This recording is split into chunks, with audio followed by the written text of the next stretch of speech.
Programa Atividade, chegando para mais uma edição nesta quarta-feira, dia 23 de outubro de 2019. Eu digo diariamente aqui, né? Olha que loucura esse tempo, assim, implacável, essa implacável velocidade do tempo. Aproveite, é fantástica essa vida, sabendo aproveitá-la, mas não deixa para depois, porque depois passou. Então te liga. Vamos adiante, passando pelo esporte, pelo futebol. Hoje temos Libertadores da América, lá no Rio de Janeiro, Maracanã, lotadíssimo. Flamengo e Grêmio. A situação é muito complexa para os gaúchos, porque muitas defecções, uma torcida enlouquecida, de 70 mil torcedores do Flamengo, né, no seu reduto maior, no templo do futebol mundial, que é o Maracanã, uma equipe que hoje está superior à do Grêmio, porque o Grêmio tem muitas defecções, lesões, tudo de ruim deu nesta hora tão decisiva para o Grêmio Porto Alegrense, e a equipe do Flamengo, todos sabem que é invejável, né? Ela tem um conjunto milionário e de craques realmente, e que estão rendendo muito nesse momento. Veja que até a Arrascaeta parece que pode jogar, pelo menos um tempo, que era um atleta que estava teoricamente fora de combate, né? E por aí vai. Então, uma situação muito difícil para o Grêmio, mas o que pode reverter tudo isso aí? Temos um exemplo que aconteceu ontem lá em Buenos Aires. O Boca Juniors venceu o River, que dizem que é imbatível, mas não foi suficiente para continuar fazer a final da Libertadores da América, porque tinha que fazer mais gols, mas venceu. O Grêmio sai derrotado com o score, né? Que inicia o 0-0. O Grêmio tem que ir para o 1-1, para apenas, e o Grêmio tem que passar nos 2-2, 2-1. Difícil para o Grêmio? Sim, muito difícil. Mas a imortalidade, a história do Grêmio já calou aquele templo do futebol mundial, Maracanã, em algumas vezes, contra esse próprio Flamengo. Oxalá isso aconteça, se repita hoje novamente, Antônio Augusto Maier dos Santos. Pois olha, José Silva, eu creio que hoje tem gol lá no Maracanã.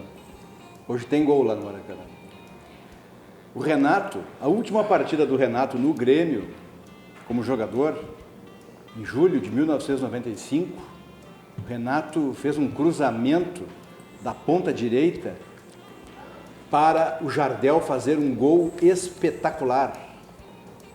Pode acontecer hoje, claro que o Renato, ao que sei, o Renato não está inscrito para o campeonato nem para o brasileiro, nem para a Libertadores, mas vai que tem um trunfo ali, o Renato joga uns 20 minutos, né? Mas falando sério, José Silva, o jogo é duro, mas é de parte a parte também, problema médico, lesão, receios, mas eu imagino que o jogo vai ser bem pegado, vai ser forte. Agora há uma vontade muito grande, eu conversei com 2 dirigentes do Grêmio hoje, ambos estão no Rio de Janeiro, conversei com o presidente ontem, e o desejo do Grêmio vencer o Flamengo é grande, é contagiante. Isso faz parte de um elemento de diferença, porque quando o grupo é motivado, afinado, José Silva, isso acontece. Claro que o Grêmio precisa de score, precisa superar a marca de gols. É possível que isso aconteça. Por outro lado, há uma tendência de que o jogo em si, por força do acirramento das torcidas, pelo delírio da torcida do Flamengo, que se excede, que tem algum comportamento muitas vezes além daquele que o futebol determina, né, da civilidade, e a torcida do Grêmio também não é uma torcida que, se provocada, cumprimenta ou oferece a outra face do rosto. Eu creio que lá pelas tantas, dependendo de como se encaminhar a coisa, pode acontecer aquilo que o meu querido amigo Ernesto Guedes costuma dizer, pode virar uma esculhambação, tá? Mas eu imagino que a coisa vai se encaminhar nas linhas, José Silva, bem pegado, bem forte. Perfeito. Vamos ver o que diz aqui agora Percival Bugino. Olha, eu como colorado gostaria de estar jogando esse jogo. É uma partida boa de ver, boa de torcer. Claro que o Flamengo joga com enormes vantagens de campo, de equipe, tem uma equipe milionária, superior à do Grêmio. Mas fazer aqui um trocadilho de mau gosto, se o Grêmio consegue passar o Flamengo no Maracanã, aí vai ser o River. Horrível. Vai ser horrível. Quem vai apitar o jogo é um argentino. Como ontem apitou um brasileiro lá, o Boca e o River. Enfim. Mas, enfim, uma partida maravilhosa. Fala, Albajares Foge. Olha, eu tenho a impressão que o jogo de hoje vai ser como essa bancada, vai dar empate, né? Nós estamos hoje aqui, o que raramente acontece, não é? Mas 2-2. Sobre... 2-2 me serve. Serve, né? Sim. Sobre o jogo de hoje, não foi dito ainda pelos gremistas que me antecederam, o Grêmio entende tudo de Libertadores. O Flamengo não entende nada de Libertadores. Mas um dia pode entender. Faz 38 anos que eles não sabem o que é isso. Grêmio tem DNA de Libertadores, Flamengo não tem nada. Mas o Flamengo tem um time melhor que o Grêmio hoje. Então, é sinônimo de que vai haver realmente um grande jogo. Né? Sobre o meu time, que eu não podia deixar de falar, sobre o Internacional, que está com um técnico novo, né? Veio o Zé Ricardo aí para fazer os 11 últimos jogos que faltam. Eu confesso que eu fiquei muito bem impressionado depois de ouvir a palestra dele, depois de ouvir as declarações que o Guerreiro fez sobre ele, que jogou com ele no Flamengo, né? E teceu enormes elogios lá sobre o trabalho dele e a convivência dele em vestiário com os jogadores. Eu acho que promete, que dá para o Internacional ter esperanças aí de se manter no G6 e, quem sabe, até aspirar aí terminar o brasileiro entre os 4 primeiros. É o que eu desejo como colorado. Perfeito. Veja que o Flamengo respeita muito o Grêmio, eu digo, e não poderia ser diferente também, né?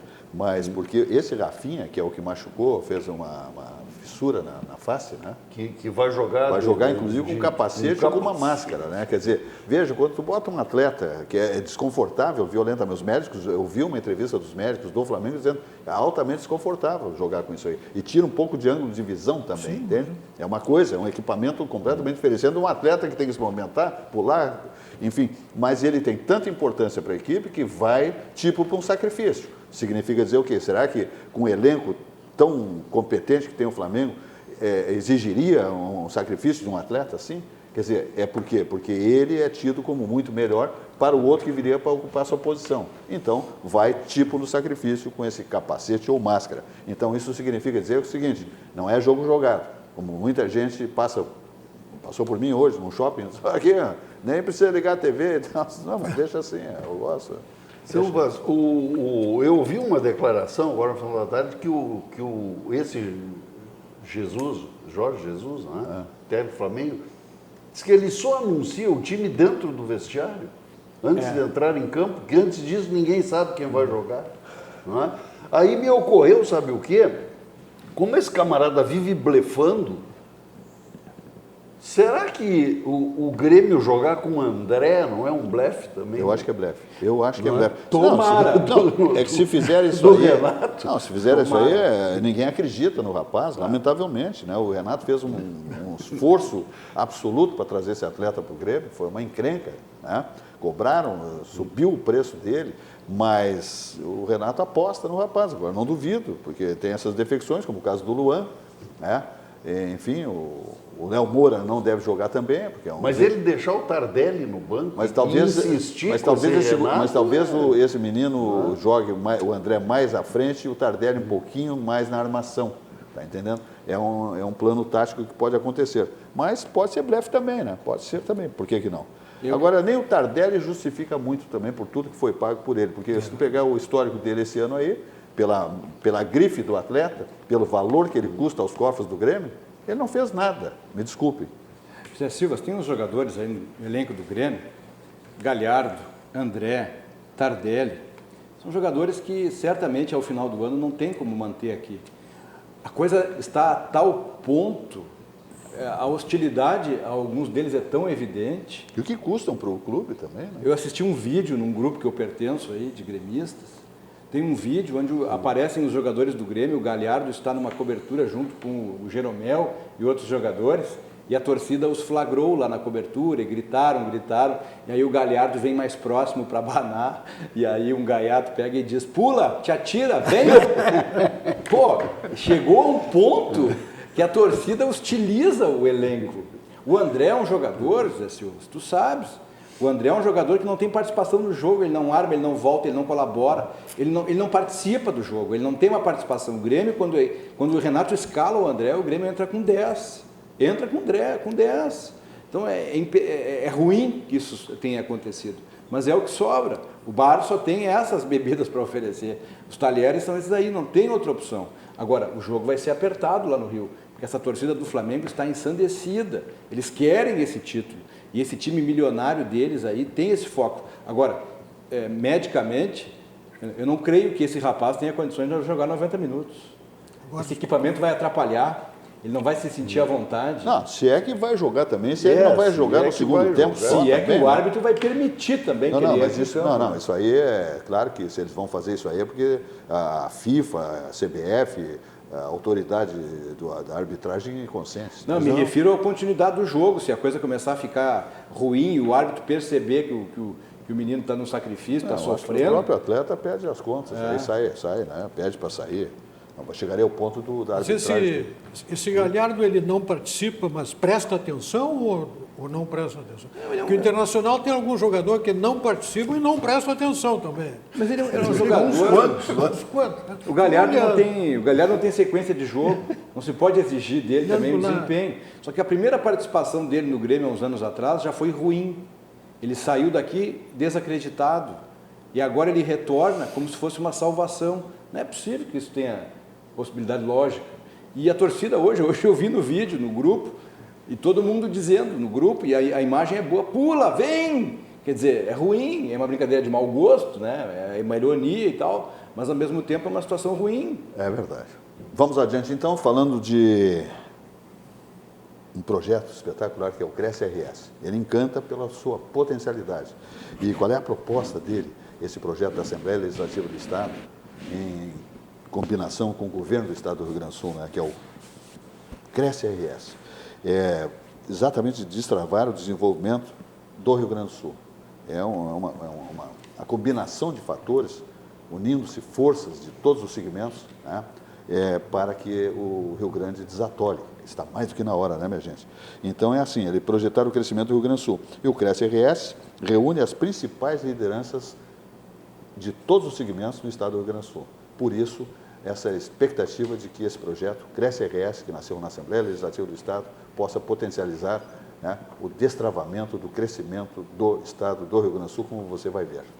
Os gaúchos têm orgulho da sua história e das suas tradições. Agora é hora de sentir orgulho da sua união, porque se a gente se unir de verdade, ninguém segura o Rio Grande. O Cresce RS é um movimento que reúne as principais lideranças do Estado para destravar o desenvolvimento e fazer a nossa economia voltar a crescer. Cresce RS. Juntos, vamos mais rápido. Uma iniciativa da Assembleia Legislativa, Governo do Estado e entidades parceiras. Eu vou dar mais um conselho para todos que vão assistir esse futebol hoje, colorados, gremistas, cruzeiristas, o pessoal do Zequinha, do Brasil de Pelotas, do Juventude, do Caxias, todos os clubes, tá? Direto para o Zafre, Grupo Zafre, faça, não, compra uma carninha, compra tudo de bom, belisquetes, para assistir esse partidaço, né? Que acontece no Maracanã a partir das 21h30. Mas a coisa boa já começa às 20 horas, o pessoal preparar, né? Uma comidinha, um assadinho, uma coisa ou outra, né? Tomar uma caipira, um vinho, uma cervejinha artesanal. Então, tudo de bom, é uma ocasião singular. Mas isso a gente vai fazer tudo lá no Grupo Zafre, Zafre de Bourbon, porque economizar é comprar bem. Então, te liga, te manda lá para o Zafre, dá uma olhada.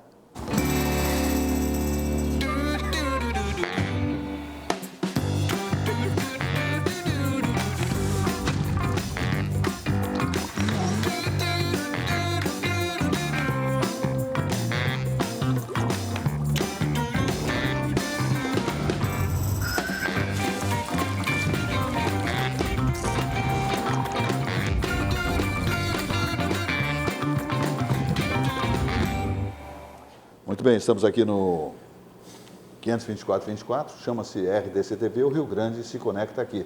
24, 524, imagem maravilhosa, áudio espetacular, só coisa boa com a nossa grade de programação, nos principais municípios, os mais populosos do estado do Rio Grande do Sul. Percival Pugina, como é que está a votação no STF, que a comunidade brasileira tanto adora? Zé, olha, esse é o assunto nacional, o assunto mais desgastante até de tratar, de lidar com esse tema.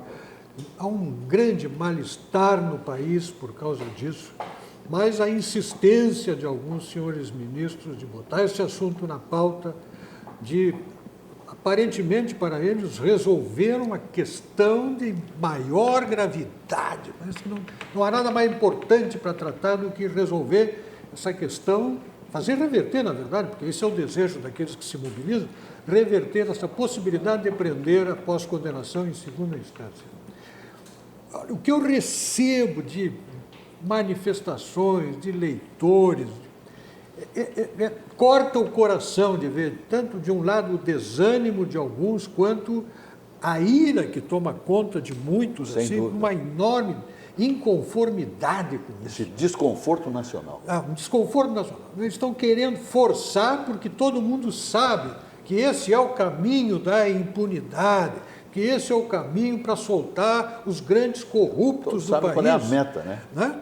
Qual é o destino O dessa? objetivo é esse, não pode ser uma teimosia de natureza jurídica, porque, como hoje foi muito bem dito por 3 ministros que votaram contra essa manifestação, contra o desejo de mudar, que querem manter a regra, isto não é uma questão líquida e certa, não é uma interpretação lisa e indiscutível do texto constitucional, não é uma questão realmente controversa, é uma questão de ponto de vista, e eu não consigo abdicar da convicção que tenho de que é principalmente uma questão de vontade. Há ministros que querem fazer essa mudança e as razões ficam abertas. Eu não vou fazer uma acusação genérica aos senhores ministros, mas que é uma conduta muito... permite as mais graves suspeições. Isto, todos nós temos a liberdade, diante dos fatos, diante da realidade, diante do que aconteceu no Brasil, diante da mudança que esta regra determinou a partir de 2016, quando os corruptos faziam fila para confessar, porque a porta da prisão estava ali na frente. Agora querem voltar tudo atrás, abrir as portas, saiam às ruas, comemorem, abram suas garrafas de champanhe, porque voltamos ao que éramos, né, e causamos esta frustração ao país. Isto é de uma gravidade imensa. Eu ouvi com muita atenção o voto do ministro Barroso, principalmente, porque ele deu uma aula nos colegas. Me parece que com uma tentativa de criar alguns fundamentos argumentativos, mas principalmente no sentido de criar uma coação moral em relação aos colegas, que, a meu juízo, hoje é a única coisa que pode se fazer, é falar aos 11 para constranger alguns daqueles, um ou outro, quem sabe já seria suficiente, dos aparentemente 6 que se dispõem a voltar para trás e jogar o Brasil na vala comum da corrupção, facilitada, favorecida, da eterna impunidade, que vai durar até a ressurreição dos mortos, como acontece com todo mundo que tem bastante dinheiro e bons advogados. Exatamente. Antônio Augusto Mário dos Santos. Olha, José Silva, a Constituição Federal de 1988, ela não condicionou a prisão, a prisão ao trânsito em julgado. Ela condicionou a prisão à culpabilidade. Há um dispositivo no Código de Processo Penal, que é o que motiva essas 2 ações que estão sendo julgadas hoje, que ela estabelece lá, a contar dos anos 40, que a prisão de alguém só se dará com trânsito em julgado. Muito bem. Ocorre que o texto constitucional brasileiro, precedido da Constituição mais longa que o país vivenciou, nós tivemos Constituinte em 1891, 1933 e 1946. A Constituinte de 1987 e 88, ela tramitou de fevereiro de 1987 e se estendeu a outubro de 1988. Lá foram debatidas todas as hipóteses. Esse dispositivo da Constituição teve 3 relatores. Ocorre que lá no texto do artigo 5º, é bem nítida a separação entre prisão e presunção de inocência. A prisão precisa ser motivada pela autoridade competente, ou o juiz ou o tribunal. A questão da culpabilidade é extraída do direito português, que lá é o princípio da presunção de não culpabilidade, e aqui eles rebatizaram como presunção de inocência. A diferença é que quando há uma decisão de primeiro grau, uma decisão de segundo grau, com a perspectiva de, quiçá, um terceiro ou um quarto grau, que são instâncias extraordinárias, os precedentes condenatórios, eles invertem o polo. Há uma presunção de culpa, deixa de haver presunção de inocência. Sabe por quê? Por um elemento raso. O recurso especial e o recurso extraordinário, quando eles são interpostos para Brasília, eles não suspendem a execução da pena. Isso é texto de lei. Cada vez que um recurso especial, um recurso extraordinário é admitido no STJ ou no Supremo Tribunal Federal, há uma violação à lei. Talvez os ministros estejam esquecendo, ou porque são imortais, eu penso que seja isso, que agora, a partir do ano que vem, vai vigorar uma lei de abuso de autoridade. E o desrespeito aos dispositivos legais com relação aos recursos, certamente vai intimidar muito magistrado de primeiro e segundo grau. Por que não intimida os ministros do Supremo? E uma outra coisa, José Silva, 1988 foi a data da Constituição. Sim. Em 1991, o ministro Nery da Silveira, quando ainda estava na ativa, quando ele jurisdicionava no Supremo Tribunal Federal, ele relatou um habeas corpus e cravou a orientação de que a prisão em segunda instância não ofende a presunção de inocência. Muito que bem. Esta orientação, renovada em 1997, perdurou até o dia 5 de fevereiro de 2009, quando o então ministro Eros Grau conseguiu mobilizar o plenário e reverter a decisão com o voto do Gilmar Mendes. Em 2016, duas decisões proferidas pelo Supremo, uma em fevereiro, dia 10, outra em novembro, dia 10, elas estabeleceram que não há prejuízo. A parte recorre.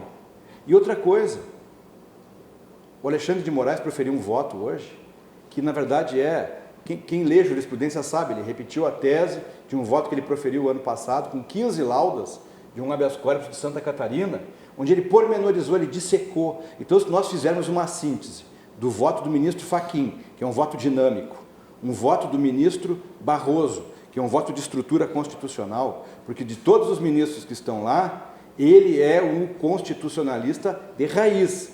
O ministro Celso de Mello que nos desculpe, mas o ministro de raiz com academia é o ministro Barroso. O ministro com verve humanística é o ministro Barroso. E aí, José Silva, se tu somas com isso a manifestação que virá agora em seguida do ministro Fux, tu terás assim o cenário. O que se imagina? Que o ministro Gilmar Mendes, por conta dessa situação em que ele se encontra, de hostilidade contra tudo e contra todos, aliás, ele deve ter entendido a decodificação do voto do ministro Barroso. Não adianta gritar, não é? Não adianta gritar. Ele utilizou uma frase do bispo Desmond Tutu, prêmio da paz. Não grita, aperfeiçoa teus argumentos, sabe? O que vai acontecer? O voto decisivo é o ministro da Rosa Weber. O voto decisivo é o da ministra Rosa Weber. Salvo se o ministro Gilmar Mendes mantiver o posicionamento dos dois julgamentos anteriores. Aí formou-se 6. Todavia, não se imagina. O voto decisivo é o da ministra Rosa Weber, que é o que se aproxima, provavelmente na semana... Hoje é quarta-feira, semana que vem. Eles tinham uma expectativa que pudesse ser hoje, mas eu acho difícil em função do tempo, do espaço de tempo. Agora, a ministra Rosa Weber, gaúcha, aqui do nosso Tribunal Regional do Trabalho, ela é absolutamente comprometida com todos aqueles que querem sair das grades. Ela foi colocada lá por quem? Por Dilma Rousseff, por exemplo. Mas tu sabes... Ela, num momento, ela deixou a turma dela para trás, num determinado momento. Agora, não sei se nessa ocasião vai deixá-los. A ministra é de uma disciplina, de uma coerência invejáveis. Tem ministro lá, José Silva, que está lá há década e meia, deveria se espelhar no comportamento da ministra Rosa, que é mais recente, e que tem se manifestado com uma prudência, com um zelo admirável, José Silva. Eu te confesso, ela tem tido um comportamento absolutamente silencioso com relação a esse assunto. Oxalá, né? Ela... Agora, a situação dela é realmente, a indicação dela se deu pelas mãos da ex-presidente Dilma Rousseff. Todavia, a ministra tem também manifestado-se de uma forma muito serena, mas verbalizando, que ela entende que essas oscilações de jurisprudência não são saudáveis para a Corte.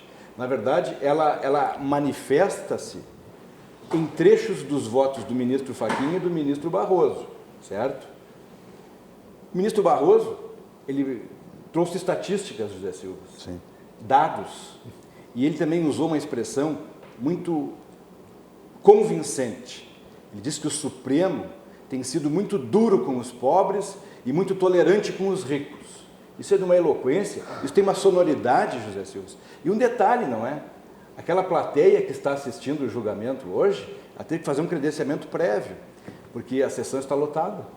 Ah, sim, mas quem é que não quer participar desse Aquilo é tempo? uma... Eu achei de extrema coragem do Barroso, hoje no voto, fazer a distinção de que no Brasil existe uma justiça para ricos e uma justiça para pobres. Exatamente. O que é real, total. E ele dissecou isso, dando dados e números de quem está preso, o número dos presidiários hoje, ricos e pobres, é uma desproporção enorme. Eu não lembro do percentual, mas E os ricos, muitas vezes, por crimes grande. muito mais profundos Sem dúvida. do que os pobres, que às vezes cometem alguns muito grande. ilícitos que são... Não, crime de corrupção é crime de rico. O pobre não comete esse tipo de não, crime. Pobre não comete. Ele relatou todos os Lavagem de crimes. dinheiro. Pobre não São trafica influência. Exatamente. Pobre não tem sigilo bancário quebrado. Pobre não lava dinheiro. E outra Não é? questão, Foge, o que aconteceu ali? O ministro deu o número de vagabundos de colarinho branco que estão presos. Ele procedeu na estatística, faltou só dar o nome. São 161. 161, José Silva. Ou seja, estão direcionando... São os grandes motivadores do que está acontecendo no Supremo, são esses 161. Olha, tem uma coisa que a gente ouve o ministro lendo o seu voto ou narrando o seu voto, mas há uma coisa, a leitura, a voz do ministro não é a sua única forma de comunicação, como não é para ninguém a forma.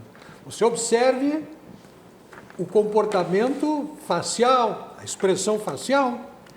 Observa a expressão facial de outros ministros enquanto o ministro fala. Tudo isso é comunicação. Observe o sorrisinho irônico de um, observe o modo feliz com que alguém ouve um parecer que concorda consigo.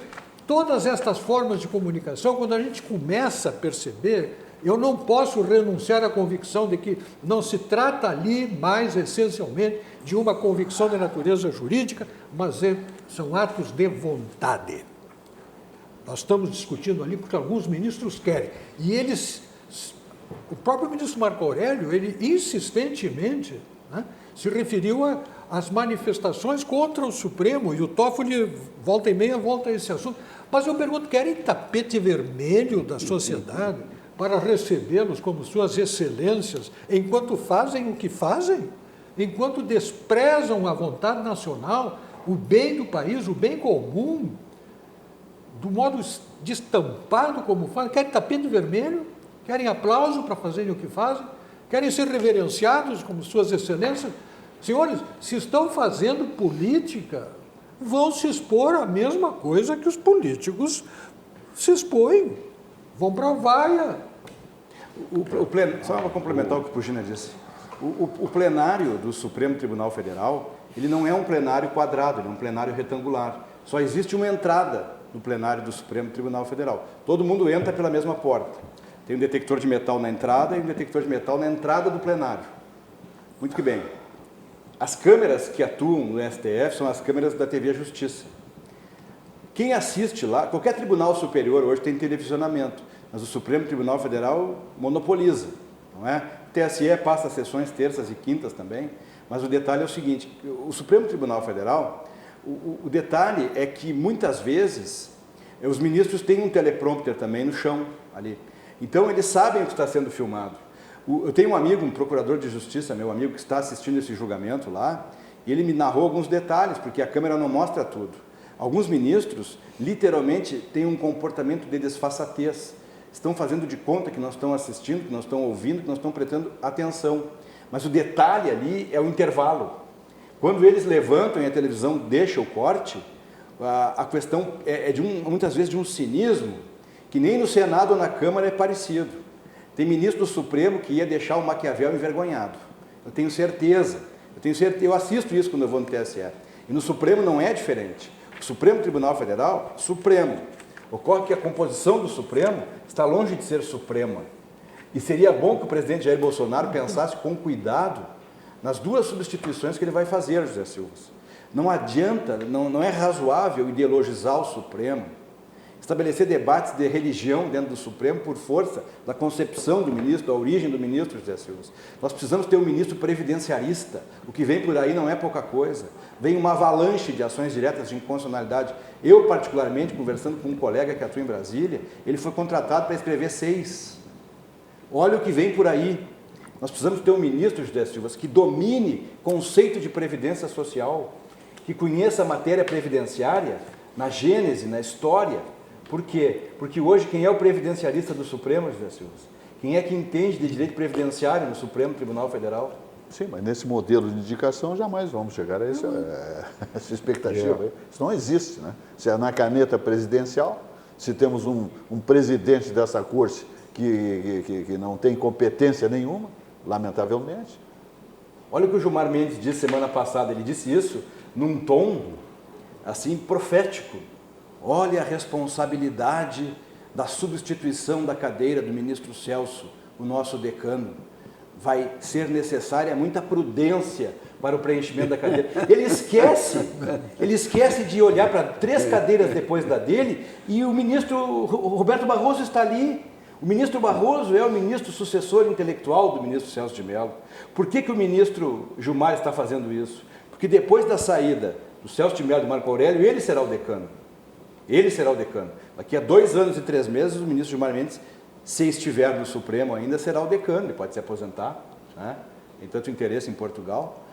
O fato é, José Silva, que este Supremo, com esta composição, ele vem dilapidando a Constituição de uma forma tal. O ministro Eros Grau, que foi o relator do processo de 2009, qual foi a grande contribuição do ministro Eros Grau para o Supremo Tribunal Federal? Ficou 4 anos e pouco. Lamentável. Vamos falar do CIE rapidamente aqui, dizendo que é um mundo de oportunidades para você mudar sua história. O Centro de Integração Empresa e Escola, que é referência nacional, é gaúcho e é líder nacional por toda a sua competência. Dá uma olhadinha aí, porque é o CIE do Rio Grande do Sul, exatamente fazendo esse papel maravilhoso junto aos jovens. Há 50 anos, o CIERS trabalha na geração de oportunidades de aprendizagem e de estágio para que milhares de jovens possam transformar suas trajetórias em histórias de sucesso. Já são mais de 1.800.000 jovens beneficiados em programas de estágio e aprendizagem. 50.000 empresas parceiras renovando ideias, estruturas e processos com a energia e criatividade da juventude. O CIERS acredita no desenvolvimento humano, social e profissional, visando a construção de uma sociedade mais justa e com oportunidades para todos. Conheça mais sobre todos os programas do CIE. CIE 50 anos, uma história de infinitas oportunidades. Muito bem, vamos adiante, falando de auxiliadora predial, porque simplificar a sua vida é o nosso melhor objetivo. Auxiliador predial, em Porto Alegre, seu telefone é o 51 32 16 6100, lá em São Paulo, o 11 23 48 4000. E o site auxiliadorapredial.com.br, uma grande carteira de aluguéis, singular, a competência de administração de condomínios, compra e venda de imóveis. A auxiliadora predial, simplificar a sua vida é o nosso melhor objetivo. Vidrobox, líder no segmento vidreiro, desde 1971, Vidrobox Blindex.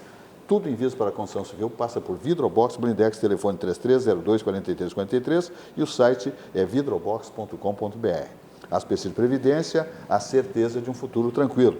É uma empresa centenária com sede em Porto Alegre, na Praça Otávio Rocha 65, telefone 3228-1999 e o site é aspecir.com.br. Qualquer dificuldade no seio familiar, a importância de um plano de previdência, aí surge a Previdência da Aspecir Previdência, que é a certeza de um futuro tranquilo. Sucos Petri, a bebida de todas as estações, ele é sem adição de água, açúcar e sem conservantes, 100% natural, portanto, uva laranja, sua sede pede saúde, pede Sucos Petri, a bebida de todas as estações. O Barranco hoje estará bombando, né, com esse jogo do Flamengo e Grêmio, por favor, né, todos lá naqueles telões maravilhosos, ambiente climatizado, primeira churrascaria com carne angus certificada do Brasil. Então, Barranco, Barranquinho, subindo ou descendo a Protásio, melhor local para saborear um chopp, vinho e uma carne maravilhosa, subindo ou descendo a Protásio.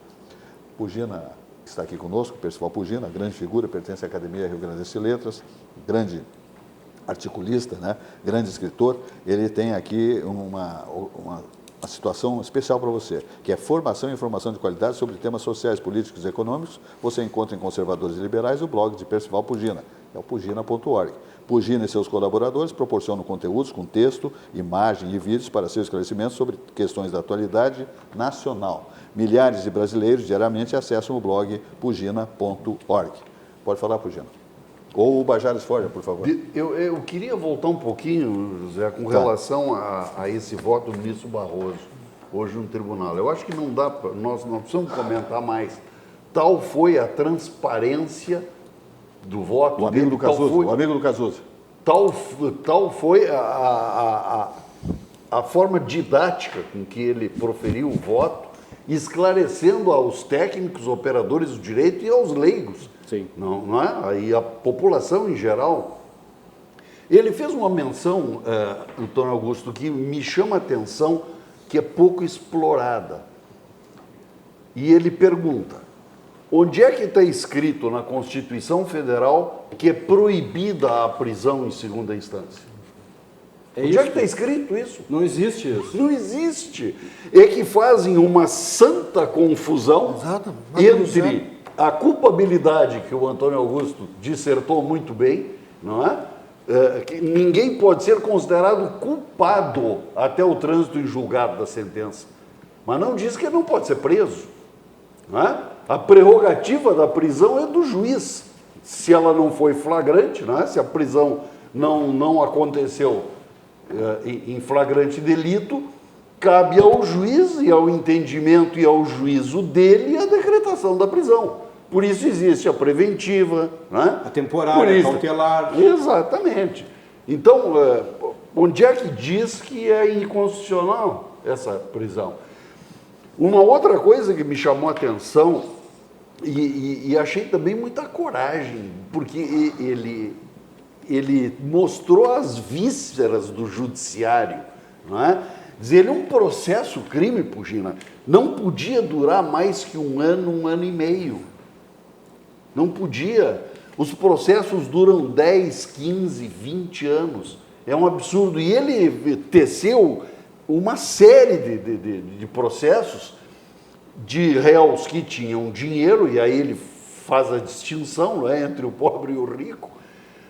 Um processo que foi julgado 15 anos depois, às vésperas da prescrição, e que teve só no Superior Tribunal de Justiça 21 recursos. 21 recursos! Mas imagina! Essa coisa interminável.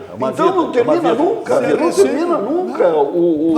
É a isso que eles querem voltar. É isso que eles querem voltar! Exatamente! Mas é nessa linha que os Forja fala aqui, esse processo de 2009, relatado pelo ministro Eros Grau, que por 7-4 fixou a nova tese, a novel tese, de que a presunção de inocência é absoluta e só há exaurimento recursal para que se daí possa punir, esta tese, neste recurso, resultou na prescrição do culpado. Ou seja, o precedente que resultou no entendimento magnânimo da culpa, resultou na impunidade daquele que foi, na verdade, denunciado, processado e culpado por homicídio. O que acontece é o seguinte, as pessoas têm que... O que acontece é o seguinte, aqui no Brasil, de um tempo para cá, pessoas que às vezes, até na faixa dos 45, 50, 60, que não amadureceram, passaram a vida inteira na infância, na imaturidade, sustentam teses derrotadas no mundo ocidental, no sentido da punição. O Estado tem o direito de punir, o Estado tem o direito de segregar, não é à toa que existe Ministério Público, não é à toa que existe Justiça Criminal, não é à toa que os colégios de juízes eleitorais se organizam e extraem teses e argumentos. Então nós não podemos conceber a ideia, José Silva, de que a prisão, que a cadeia, que a pena são episódios líricos. Não se quer masmorra. Mas as pessoas começam já a postular pena de morte. O sinal da rua é eloquente.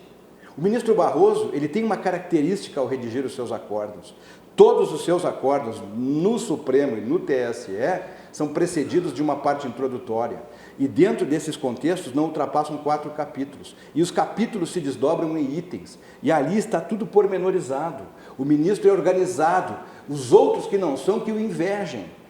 Agora, tem um detalhe aí, Ubirajara, tem um outro detalhe aí. Essa questão de punir aqui no Brasil tem um envolvimento quase sagrado. O ministro Marco Aurélio, que é oriundo da Justiça do Trabalho, nunca entrou num presídio. Portanto, ele nunca se esteve frente a frente com um assassino, com um estuprador, com um sequestrador. Porque no papel vale tudo. No papel dá para comer. Aliás, José Silva, o mundo é pequeno, né? Esse negócio de WhatsApp é uma coisa fatal, né? Esses dias na Rádio Guaíba lá eu fiz um comentário meio duro sobre o excesso de recursos do sistema processual brasileiro. Isso que o Bajara toca aqui, 21 recursos para um réu, haja advogado, haja petição, haja sessão para julgar. Isso aí, o Lula já passou disparado. Aí eu fui criticado num grupo de WhatsApp por um advogado. Eu vou dizer que ele é advogado. Ele fez, só que os amigos se conhecem. Por causa do episódio do deputado Lara, ele fez um comentário jocoso sobre os recursos. Tem recurso demais no Brasil. Desacredita as instâncias ordinárias. Os Estados Unidos da América têm delitos catalogados dos códigos penais estaduais que José Silva, se é preso em flagrante, às vezes não sai mais. Aqui tem o receio, tem pena. Quem tem muita pena de ladrão, de assassino, de estuprador, de sequestrador, faz o seguinte, leva para casa, contrata para ser motorista da mulher, da mãe, jardineiro, entendeu? Vê se acredita, porque é difícil que alguém que tenha sido condenado a 100 e lá vai tantos anos por homicídio, por crime de sangue, crime sanguinário, não seja realmente culpado. Não é preconceito contra preso, é que ninguém tem coragem de dizer essas coisas. E não vai ressalva aqui ao princípio da culpabilidade. Só que o problema é o seguinte, o telespectador tem que saber, existe uma matéria chamada repercussão geral nos recursos extraordinários, que tem que ser motivada, José Silva. Um homicídio simples. Que diferença tem um homicídio simples cometido em Rondônia, no Rio Grande do Sul? Nenhum. Matar alguém é crime. Como é que eles vão vulgarizar o recurso extraordinário? Só que, aliás, as tentações orais do Supremo semana passada, algumas, olha, teve quem sustentou lá, tem gente que está perdendo dinheiro, hein? Minissérie da Rede Globo, do SBT, da Record, tem papel de ator lá, ó, leva currículo lá e consegue. Muito bem. Fala. Não, eu queria fazer mais uma observação e, de minha parte, eu encerro o assunto Barroso. No voto dele, ele tratou de uma questão muito importante. Ele mostrou que, com a adoção, em 2016, da possibilidade de prisão a partir da condenação em segunda instância, o número de prisões, de presos no Brasil diminuiu, ou diminuiu o ritmo acentuadamente o ritmo de crescimento. Por quê? Porque é um preceito que desestimula o crime. Oh, diabo!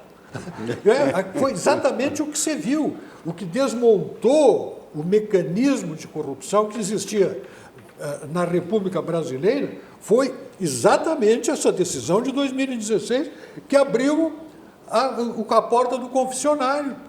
As pessoas começaram a delatar e entregar. Por quê? Porque pela proximidade da prisão. Então diminuiu o número de crimes, diminuiu a criminalidade, e é óbvio que vai acontecer isso. É óbvio que este é o resultado. Se voltar atrás, se restabelecem todos os caminhos de favorecimento da impunidade. É isso que a sociedade vê. E eu fico impressionado que alguns ministros ficam bravos porque a sociedade está indignada. Eles ficam indignados com a nossa indignação. Pega o boné, vai embora para casa, nos deixa em paz. Aguarde o voto do ministro Celso de Mello. Hoje encerrou lá no Supremo, né, 3-1, né, Fachin, Barroso e Alexandre, contra o seu Marco Aurélio. Muito bem. E depois tem mais aqui o nosso TRF4, que quer liberar o Lula lá do Atibaia. Agora, sabe por que encerrou? Né? Porque o Marco Aurélio queria assistir o jogo do Grêmio. É isso, né? Ele torce pro Vasco. Não, né? não é piada. Ele diz, é o presidente, eu tenho compromisso. Não. Horas. O ministro Marco Aurélio tem um voto dele no recurso ordinário 1069, no Tribunal Superior Eleitoral, que ele diz o seguinte, que ironia, um flamenguista falando de um vascaíno. Tem várias passagens de votos do ministro Marco Aurélio no Supremo, onde ele refere, José Silva, a questão dele ser torcedor.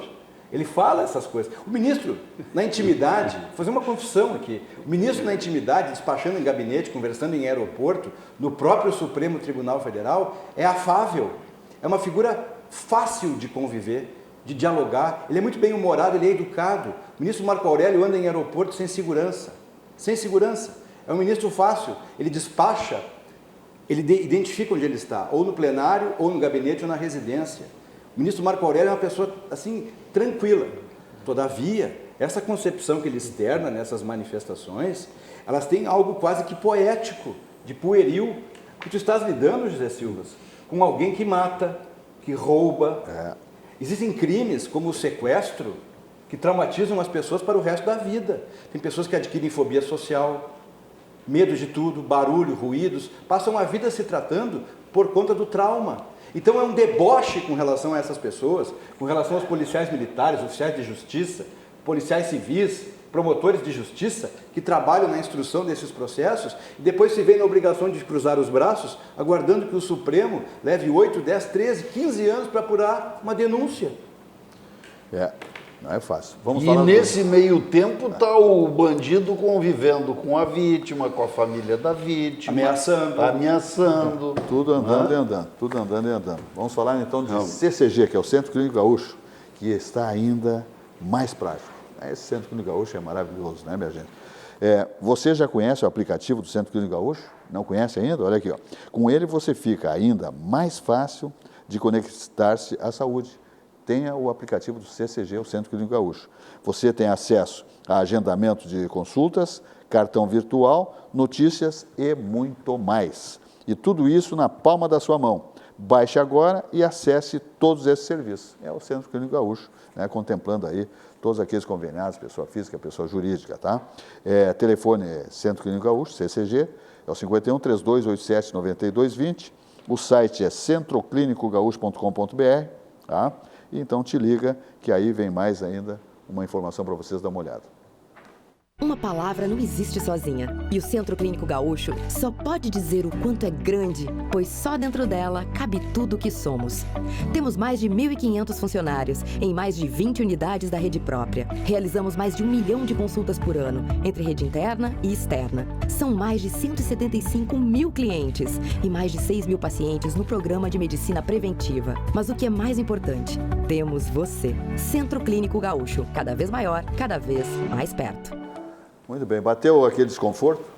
Olina Essência de Vida, aí resolve tudo, né? O glutão, aquele que faz uma alimentação um pouquinho excessiva, né?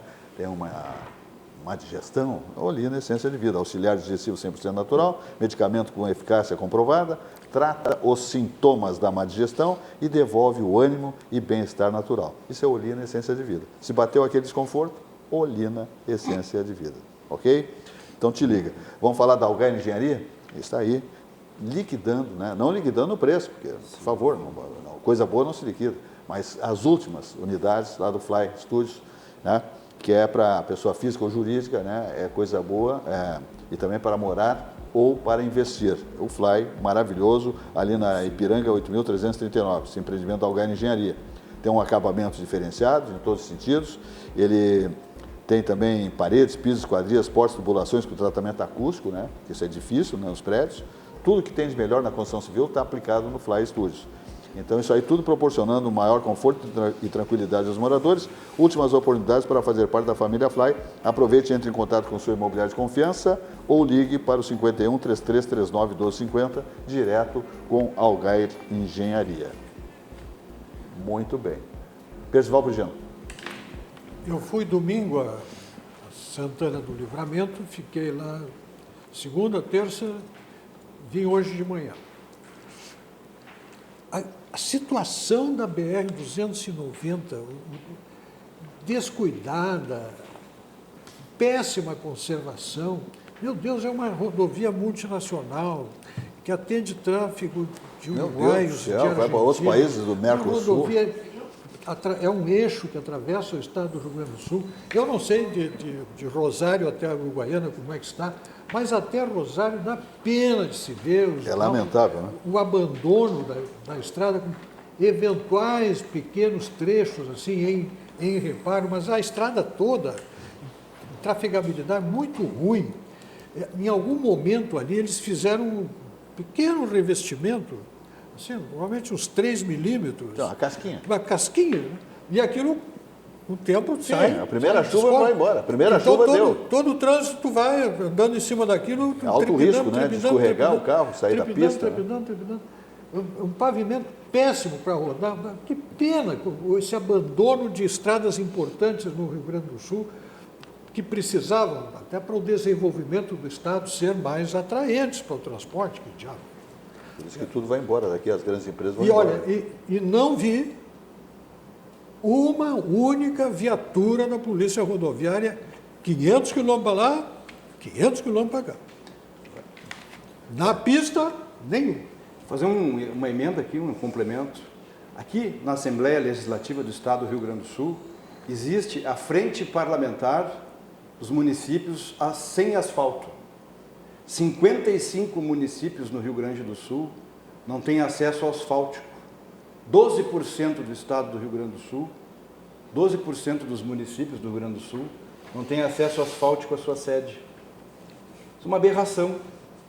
Ou seja, municípios que estão provavelmente com uma economia represada, o comércio, a indústria, empresários que poderiam, quem sabe, desdobrar-se em outros municípios, não investem nesses municípios, porque ao deixar a faixa de uma BR, de uma RS, eles se deparam com estradas de chão.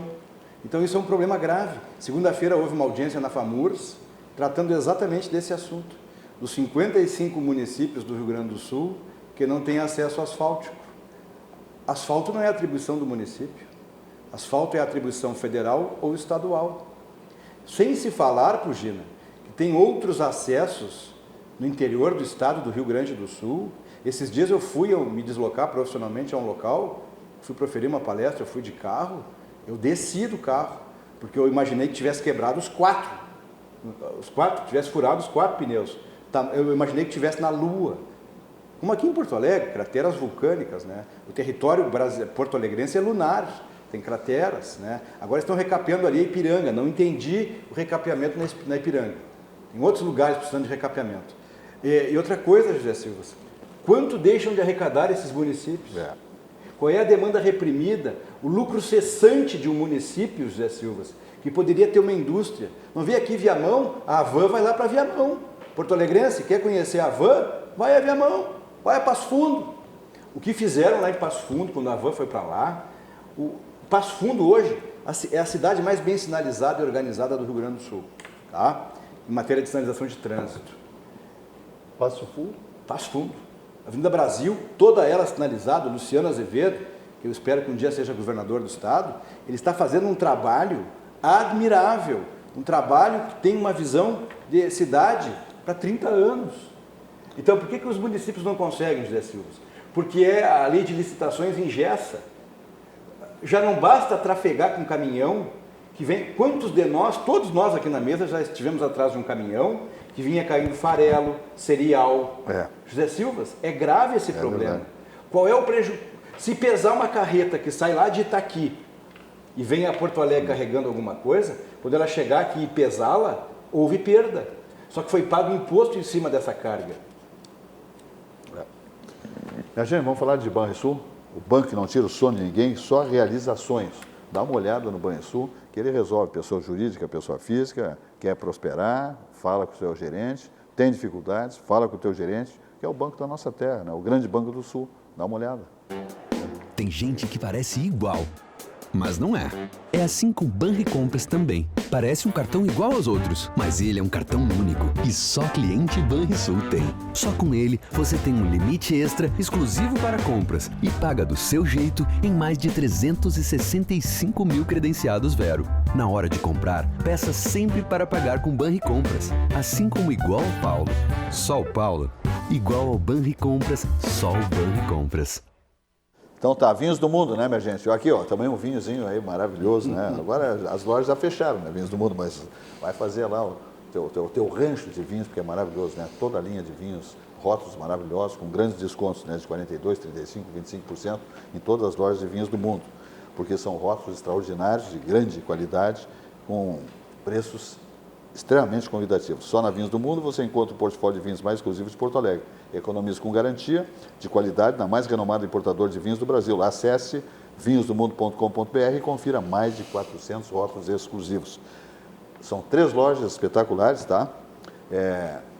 Todas com estacionamento, segurança e espaço gourmet, né?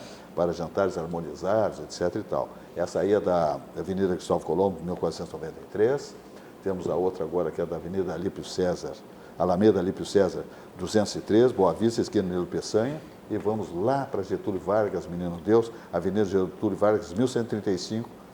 Sensacional. Só gente boa para fazer o atendimento, né, minha gente? São os consultores de vinhos do mundo, nessas 3 lojas espetaculares que tem a empresa em Porto Alegre, a maior importadora de vinhos do Brasil. Percival. Olha, eu não sou economista, eu procuro me informar, mas não tenho nenhum apetite por essa área. Mas os economistas com quem falo e aqueles a quem leio, todos sinalizam para uma mudança no ambiente de negócios no Brasil. Há uma expectativa por parte deles de que a economia brasileira vai entrar num ciclo positivo.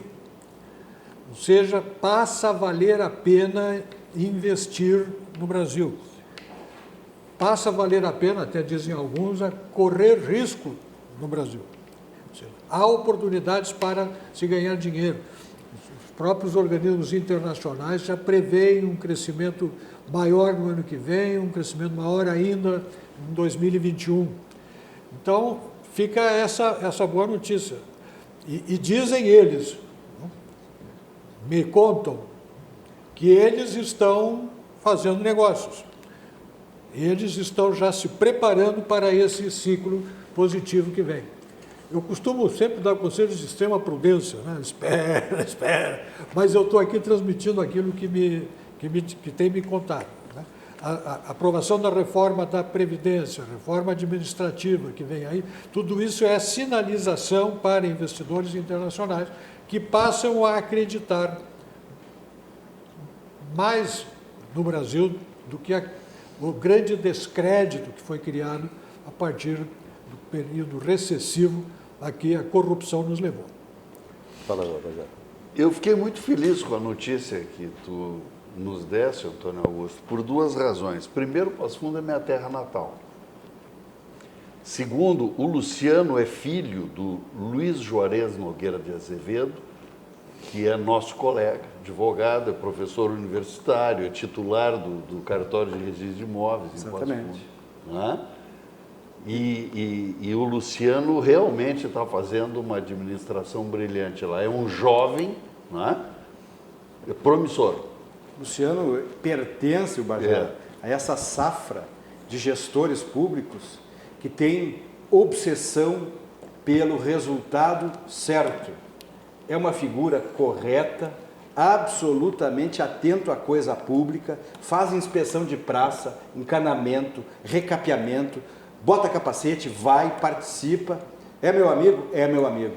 Mas é uma figura extraordinariamente competente e pertence a uma safra de homens públicos que vê no artigo 37 da Constituição, no princípio da legalidade, impessoalidade, moralidade e eficiência, uma pauta, uma regra de comportamento. Aproveitar aqui, José Silva, que me pediram por e-mail aqui, que eu desse meu Instagram aqui, é Antônio Augusto Maier. As pessoas me pediram, esses dias me abordaram lá no Zafari, me pedindo, para não pedir o celular, pedem o Instagram. Exatamente. Né? Antônio Augusto Maier. Esse Maier com Y. Com Y, senão minha mãe, a dona Isolda, assiste e vai ficar, pô, mas não é com I nem é Meier, é Maier. Antônio Augusto Maier. Só para completar, José Silva, tem outros prefeitos com essa mesma ênfase. São prefeitos que têm uma preocupação em trabalhar para o povo, em fazer a coisa certa, em trabalhar de acordo com o zelo. Olha, não há receita suficiente, José Silva. É por isso que esses 55 municípios, que estão praticamente ilhados do asfalto, eles sabem que tem uma economia, José Silva. Tem município que planta banana, soja. Pode ter, quem sabe, como eu ouvi de um prefeito, uma empresa interessada em construir uma fábrica de iogurte. Mas não vai por quê, José Silva? Porque entre um trecho de 8, 9 quilômetros, tu imagina uma caçamba carregando aquilo, José Silva? Tu entende? Então são economias represadas. E tem outra coisa que o Pugina falou, o Paulo Guedes emitiu um comentário bem importante. O próximo passo é a questão da reforma dos funcionários públicos. Administrativa. Né? Aí vem um elemento que vai ser vai ser assim, uma avalanche. O ministro Paulo Guedes vai propor o fim da estabilidade. O fim da estabilidade é uma pauta do governo. Até o fim do ano, o ministro vai se manifestar de forma veemente quanto a isso. Ele vai propor o fim da estabilidade do serviço público. Sim, para quem ingressar. Para quem ingressar. E em algumas carreiras. Antônio Augusto, e é prudente que se lembre e que se diga ao telespectador, porque há muito boato em cima disso, né? O Paulo Guedes fica até dezembro, o Paulo Guedes vai embora, o Paulo Guedes não fica. O Paulo Ibel, que trabalha com ele no Ministério, filho do Oscar Ibel, aqui amigo nosso, médico, ele declinou que isso tudo é um boato muito grande, que o Paulo Guedes não sai, que o Paulo Guedes fica no governo, como o Moro. Exatamente. É a boataria para desestabilizar. Exatamente. É uma calúnia baratinha que eles vendem. É uma calúnia barata. E outra coisa não assim... vai sair. Isso é próprio desse pessoal que não se conforma que o Brasil hoje não é o Brasil de antes. O Brasil é outro José Silva. Não tem mais bandeira vermelha em passeata. E outra coisa, hein? Porque não vai dar certo o mecanismo do pensionamento proposto aqui na reforma da Previdência, porque lá no Chile está quebrando. Vamos fazer o seguinte, não precisa nem argumentar muito. Abre o mapa, pega no celular, Chile, olha o mapa do Chile, vê a composição e a distribuição geográfica do Chile, vai um pouquinho mais abaixo ali e vê o que o Chile produz. Vê o volume de indústrias que o Chile tem. E aí depois clica Brasil. Aperta, vai abrir o mapa, José Silva. Sim. 27 unidades da federação, de A a Z. Tu pode plantar até prego aqui, que vai nascer algo, entendeu? Então não adianta equiparar e tentar melar a reforma da Previdência, alegando que o modelo... Outra coisa, né? Isso eu aprendi lá no colégio, aprendi lendo a Folha da Tarde, a ler. Ver a população do Chile e ver a população do Brasil. É simples, não há como comparar desiguais. O Brasil é um país que tem saída para o mar, todo esse lado de cá sai para o mar. Tem a questão da possibilidade de reformulação, inclusive, das folhas de pagamento dos municípios. Então, José Silva, esse pessoal que não se conforma, eles trazem e respeita-se muito desse conjunto de argumentos. Agora, o Chile não é parâmetro previdenciário para o Brasil. O Chile não... Qual é a grande produção do Chile? Alguém lembra aqui? O que o Chile produz assim de impacto? Carne? Arroz? Soja? Vinho. Ponto. Muito bem, vamos falar da Cobasi aqui. 35 anos de liderança no varejo pet. Cobasi é pioneiro no conceito de shops para animais no Brasil. Então te liga aí com a Cobasi, que ela é fora de série. Tem 75 lojas em todo o país e agora 5 no Rio Grande do Sul. Já deve estar inaugurando a qualquer momento aí Caxias do Sul e Passo Fundo, entre outras cidades do estado, tá? É uma excelente opção de lazer para toda a família. Venha para a Cobasi e viva essa experiência. Cobasi, o shopping do seu animal. É um negócio fantástico a Cobasi. E vamos falar ainda mais um pouquinho, né? Porque vale a pena desse projeto que encanta a todos pelo seu conteúdo, que é o Cresce RS, que sai lá da Assembleia, né? Tem a sua nascente lá na Assembleia Legislativa do Estado. Nossa Assembleia está maravilhosa, né? Com algumas raras exceções ali, os pessoal ruas ali, aqueles caras ali, querem sentar em cadeira na marra, eles não levam voto e querem ganhar espaço, cadeirinha no mole. No mole não tem, mole é gelatina, tá? Então tá, destravar o desenvolvimento é o que estabelece o Cresce RS nessa parceria com o Governo do Estado. Né? E também projetar o crescimento do Rio Grande do Sul. Ele reúne as principais lideranças de todos os segmentos do estado do Rio Grande do Sul. Por isso que ele tem essa consistência, o Cresce RS, dá uma olhada. Os gaúchos têm orgulho da sua história e das suas tradições. Agora é hora de sentir orgulho da sua união, porque se a gente se unir de verdade, ninguém segura o Rio Grande. O Cresce RS é um movimento que reúne as principais lideranças do Estado para destravar o desenvolvimento e fazer a nossa economia voltar a crescer. Cresce RS. Juntos, vamos mais rápido. Uma iniciativa da Assembleia Legislativa, Governo do Estado e entidades parceiras. Muito bem, Antônio Augusto. Essa questão aí do julgamento do presidente da Assembleia e essa pretensão do ex-deputado Pedro Ruas. Sob o ponto de vista jurídico, Código Eleitoral, artigo 175, parágrafo 3º e 4º, não se aplica. O deputado Lara teve registro de candidatura deferido, julgado, transitou em julgado. A matéria é legislada e a jurisprudência do TSE é cristalina. Procedimentos que visam cassação e extinção do mandato, posteriores à diplomação e que não tenham sido objeto de especificamente de ataque, geram o aproveitamento dos votos pelo partido da pessoa que foi impugnada ou cassada ou da sua coligação. Não há como transportar votos de uma coligação ou de uma chapa para outra. Não existe nem precedente dessa matéria. É só isso que eu vou falar sobre esse assunto. Silva, eu queria aproveitar e mandar um abraço para um amigo nosso que mandou uma mensagem aqui te cumprimentando pelo programa, Antônio Alceu Ribeiro. Opa, Hein? coisa boa. Está Só nos gente- assistindo. Um abraço, Né? um abraço para o grande amigão. E por fim, mais uma coisa, Silva, eu queria dar uma sugestão hoje para os gremistas mais exaltados e com problemas cardíacos que se cuidem ou que não assistam o jogo. Um secretário de um município Montenegro. próximo aqui, Montenegro, não é? Faleceu, teve um ataque cardíaco dentro do ônibus do Grêmio, indo para o Maracanã? Dentro do ônibus. dentro do ônibus. Secretário Municipal de Administração. Isso aí, 34 anos o rapaz Nós tivemos um amigo, Amigo. a Maurício Soares Silveira, que Isso aí. morreu no Beira-Rio num jogo Inter e Santos. Foi.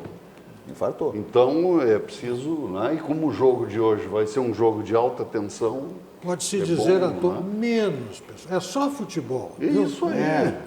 Algum dos senhores quer uma caneta? Tem opção de cores aqui. Tem azul escura, azul média e azul clara. Alguém quer uma caneta, Júlio? Vermelha não. Quer uma caneta? Sim. Tem. Olha só. Não tem opções. Vem cá, então vamos fazer Ligue, um minuto, vamos fazer só, dar aquele hino do Grêmio tem na ponta da agulha. Olha aí, isso é para estimular a turma aí, né? Vou me arrepiar aqui. Já comecei a me arrepiar aqui. Esse é o nosso Grêmio imortal. Oxalá ele hoje tenha um grande desempenho lá no Maracanã, o templo mundial do futebol, um dos maiores, né? Mas se não der, minha gente, é do futebol também, a gente tem que se conformar. Né? Vamos pra guerra, mas nem sempre a gente ganha. Por favor, não morram do coração, né? Poupe um coração, não tem dois. Tá, ok. Regina, Olha, um abraço a todos os gremistas, que a noite lhes seja leve. os teus 4 é 2, tá bom. Tá. Esse aí é Big Ben frio, porque o Big Ben aquele lá de Londres, ele funciona direitinho. Meus amigos, vamos embora então. Um bom espetáculo para todos, um bom jogo. Se cuidem, evidentemente, o excesso sempre faz mal, o excesso de emoção, inclusive, né? O jogo é jogo, o futebol é para a gente se divertir, né?